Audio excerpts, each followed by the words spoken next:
Well, we've heard the political analysts and even one of the presidential candidates today speaking to the issues that came up in last night's big debate. But the important opinions belong to you, regular Americans who actually go to the voting box. You'll hear from some folks just like you in 3 minutes.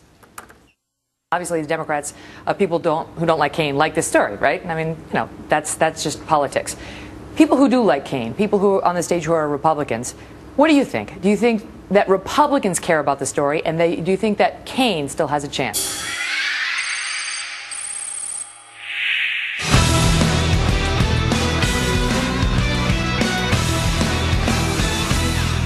Well, new reaction now to last night's GOP presidential debate, not from political analysts or presidential contenders, but from the most important group, American voters. Joining me now on America's take on how well the candidates did last night, putting forward their economic plans, is a panel of potential voters who watched last night's debate. All right, welcome all. It's a pleasure to have you here in the studio. Dee, let me start with you, because one of the moments that we saw last night that got all the attention today was Rick Perry stumbling when he tried to name the 3 departments that he would eliminate. I want to get your reaction to this moment from Rick Perry. It's 3 agencies of government when I get there that are gone. Commerce, education, and the, what's the third one there? Let's see. You need 5. Oh, 5. Okay. So commerce, education, and the EPA? EPA. There you go. No, okay. Let's talk deposition. Seriously? Is EPA the one you were talking about? Or? No, sir. No, sir. We were talking about the agencies of government. The EPA needs to be rebuilt. There's no doubt about that. But you can't name the third one? The third agency of government, yeah. I would do away with the education, the commerce, and let's see. I can't. The third one I can't. Sorry.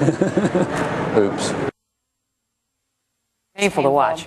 What was your reaction? I think it's, as a student of history, the worst incident in a presidential debate. Do you really think so? I mean, a lot of people have said that. Well, because think about it. I mean, who was worse? I mean, Nixon was sweaty, and of course, Dan Quayle tried to compare himself to Kennedy. But really, there's no one that has had a worse situation or a longer one. It just was, what, 30 seconds? It just lasted forever. Did anyone think it was no big deal? Right here. You did. Tell me. You're David Selig. You're a small business owner, advocate. I thought he showed tremendous character, and he is sticking with it. He's got a great message. I think now... You're a Perry supporter, aren't you? I remember that from last time. And I think now that America is going to be watching him this next go-around, he's going to carry the wave all the way to the White House. But who hasn't been there, right? I mean, haven't we all stood up publicly and just completely had a brain freeze where you're like, I have no idea who I am? But he's done it so many times. That's the problem with him. It's accumulative. Yeah. It's accumulative. It's you think so as well? You're Lisa Spring-Steele. You're an author, and you work in fashion. Yes. Some things are just not recoverable. I don't think he can gain back the trust of the American people at this point. Just because he stumbled. And I see you wanting to comment. You're Ben Geyer-Hahn. You are a senior communication strategist and policy consultant. Yeah, I mean, he's known this debate. He's going to have this debate for some time. They should have prepared. He had maybe 7 he over-prepared. He couldn't have over-prepared. He had to know 3. He had a plan to eliminate 3 agencies, and he couldn't remember them. It's not exactly a 10. It's not a 10-item list. It's 3 items. So for those of you who are Republicans, because here Ben is a Democrat, but for those of you who are Republicans, was this a deal breaker? Raise your hand if yes, for you and Rick Perry. Wow. Wow. These people were not Perry supporters in the first place. You were? Against them. And you're Aaron Marcus, you're a college student. You blogged about the debate last night. What did you think? I believe that, I mean, just imagine Rick Perry on a stage with Barack Obama. Obama would wipe the floor with him. And I was a Perry supporter initially. And, I mean, just his continuous flubs, his continuous gaffes, I mean, it's a shame because I do believe he policy-wise, he is a good candidate, but just you put him on a stage with Obama and you're going to have a travesty for the Republican Party. You want somebody who can go toe-to-toe. Now, do you believe that someone is, and I'll come back to you after the clip, Mitt Romney? Because there was quite a contrast, as there has been in a few debates, of the ability to handle questions and how smooth the candidates were in answering the questions. And here's just a sampling from Governor Romney last night. Governor Romney, respond in 30 seconds. Not one of your 59 points in your economic plan mentions or addresses housing. Can you tell us why? Yeah, because it's not a housing plan, it's a jobs plan. And the right way to get...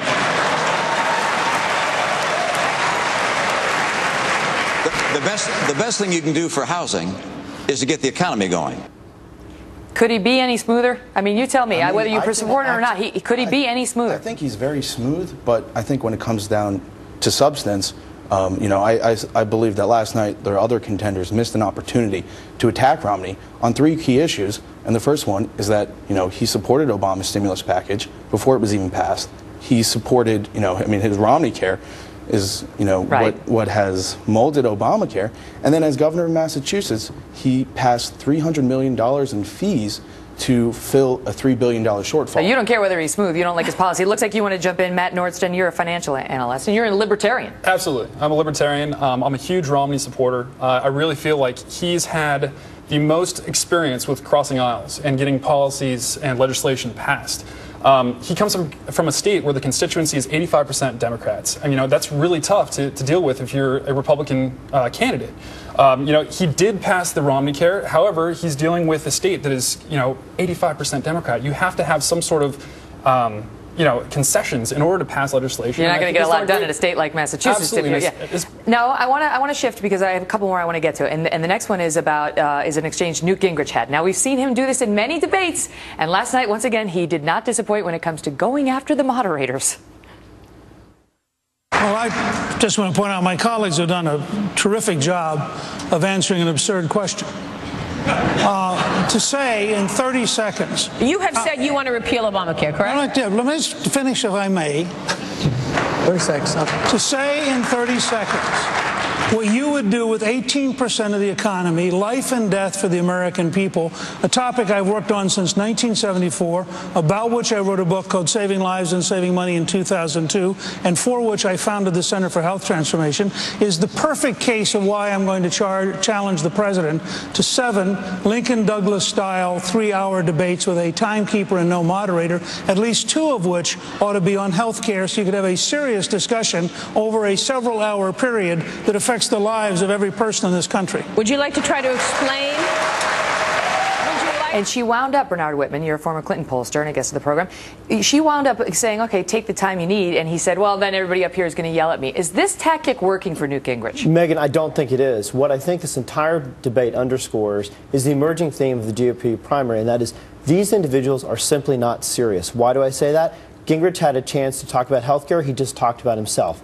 Governor Perry's entire basis for his campaign is to eliminate government waste. He can't name the agencies that he wants to eliminate. Herman Cain, clearly not running for president. He's running to sell books. He's running to raise his speaking fees before his campaign got sidetracked by being a serial sexual harasser. And Mitt Romney's response to being a serial flip-flopper is that he's been married to the same woman for 42 years. He's not running for husband-in-chief. He's running for the president of the United States. These people are simply not serious. I'm going to get to Herman Cain last night in a segment. Stephanie Hauser, I want to talk to you. You're a Democratic National Committee woman for the Young Democrats of America. What did you think about these candidates last night? What do you think about Newt Gingrich, who's rising in the polls in part, perhaps, because of performances like that?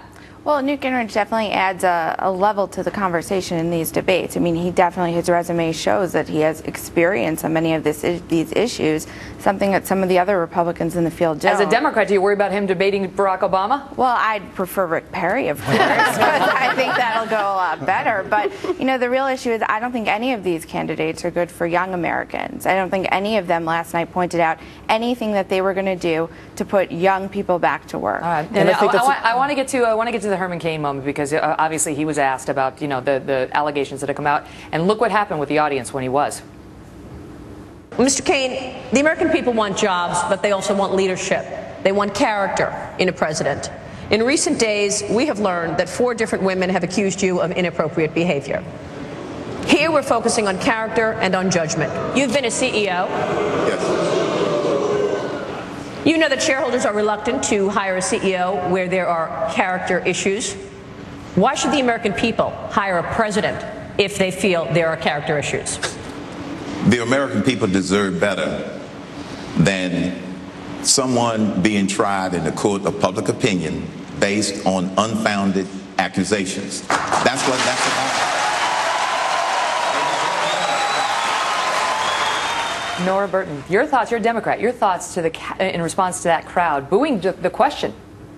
Well, I think that Cain is hanging himself like daily. I don't think that he's a strong candidate. Definitely not. You don't think he handled that well? No, I don't. Why not?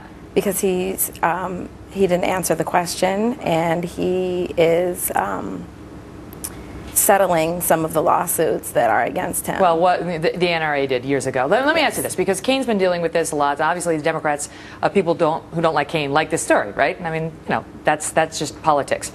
People who do like Cain, people who are on the stage who are Republicans, what do you think? Do you think that Republicans care about the story, and do you think that Cain still has a chance?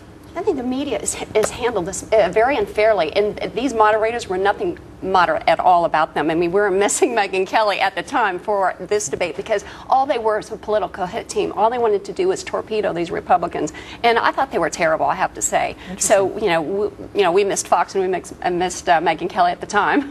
Well, I do my best to do a fair and balanced presentation, so thank you for the plug. He's very likable, and I think he's handled it the best way he can. I mean, these allegations, and they keep coming and they're piling on, and the American public, they just don't like it. They're tired of it. Megan, when there's smoke, there's fire. We saw this at Penn State, and he talks about not wanting to be judged by the court of public opinion. Now you're out on a limb. He does not want to be judged by the court of public opinion. What is a presidential race? That is where he will be judged, and I think the public will ultimately offer a referendum on that. All right, guys, I got to leave it at that, but thank you all so much. I appreciate you being here. All the best.